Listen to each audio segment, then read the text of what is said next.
10 vieta. Jungtinių valstijų kongresmenas Michaelas Farley mirė 1921 metais skusdamasis. Jo skutimosi peiliukas buvo užkrėstas juodligės bakterija. 9 vieta.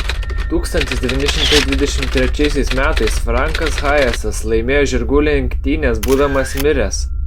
Taip nutiko, kai lenktynių metu jį ištiko širdies smūgis ir jis mirė, tačiau jo kūnas liko vietoje ant arklio, o jis ir jo žirgas pirmas kirto finišo liniją.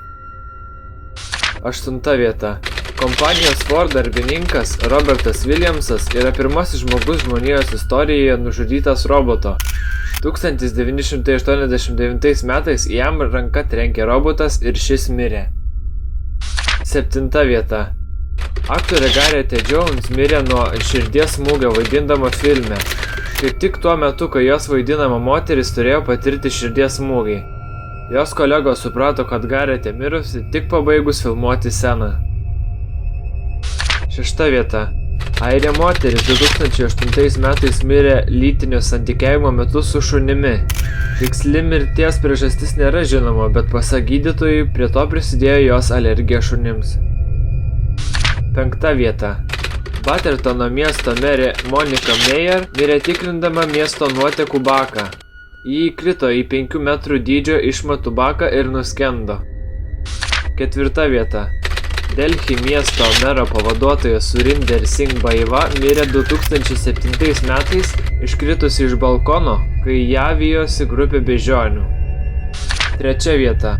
Kanadietis advokatas Garis Hoy mirė bandantis įrodyti, kad 24 aukšto ofiso langai buvo nedūžtantis. Jis įsibėgėjo ir atsitrenkė į vieną iš 24 aukšto langų.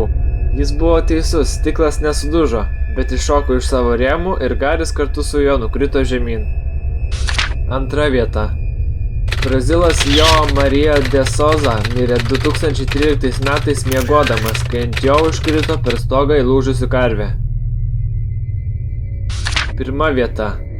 19 amžiaus advokatas amerikietis Clementinas Wallinghamas netyčia nušovė save teismo posėdžio metu, bandantis įrodyti, kad jo ginamasis nekaltas dėl nužudymo ir kad nužudytasis asmuo pats galėjo netyčiomis save nušauti. Bandydamas tai atkartoti prieš teisėją, advokatas netyčia nusišovė. Kad ir kaip bebūtų, Clementinas laimėjo bylą, nors ir būdamas miręs. Jo ginamasis buvo išteisintas.